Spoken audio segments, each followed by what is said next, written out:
It was really great. It was really fun. It's a really difficult, fucked up scene.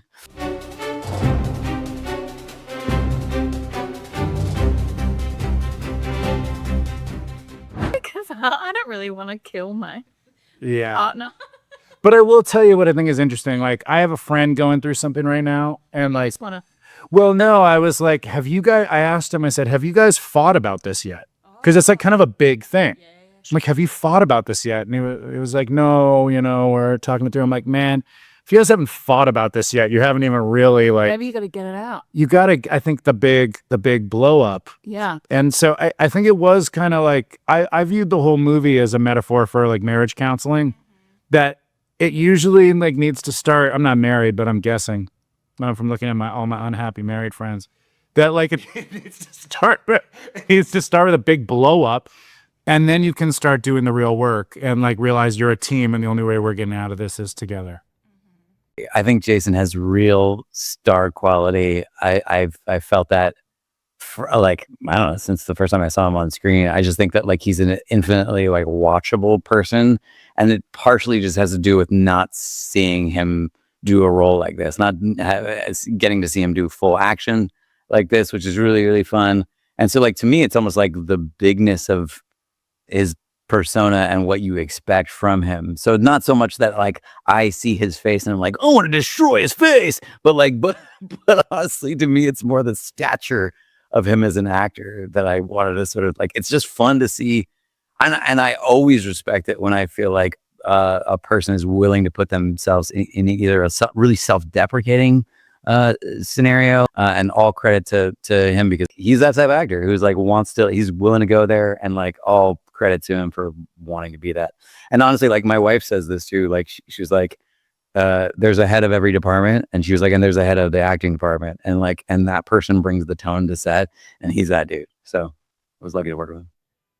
No, Jason was being so sweet, but he's very funny. And I haven't done that many like comedies. I usually do like a genre or a drama that has comedic aspects to it. But I was so nervous coming into this that I was just going to ruin everything laughing. And I wasn't very professional. But she's full of it. She was like the best partner in these scenes that you could imagine. Honestly, it's really true. I've talked about it a lot. Like anything you threw at her, she threw back at you, and she was like game for everything. But also, like, I think one of the big pitfalls of improv is people think that the point is to be funny. It's like, think of the funniest thing to say back. But a lot of times that brings you off story or kills the scene accidentally. Everything she did was like on story and so funny and challenging, and like sometimes it provoked me to be really annoyed or mad. It was really great. it was really fun. Well, I mean, it's built into the script, and it's built into the original movie by Tommy Wirkola, this Norwegian film. I mean, it's very much the same film and the same like structure in particular. But I think that like was really appealing about wanting to make this movie is that I've been saying, like, I feel like as audience members, we were so used to like the structure of a movie and where you expect it to go. And so for comedy wise, like to me, like the fact that this goes in all these different directions, and there's so many surprises, and there's like flashbacks, and there's things that that comedy feeds the drama and the horror and the violence, honestly, and vice versa. And I think that the comedy actually makes it more palatable in certain ways, and that makes the violence hit harder because you don't expect it as much. Who, me?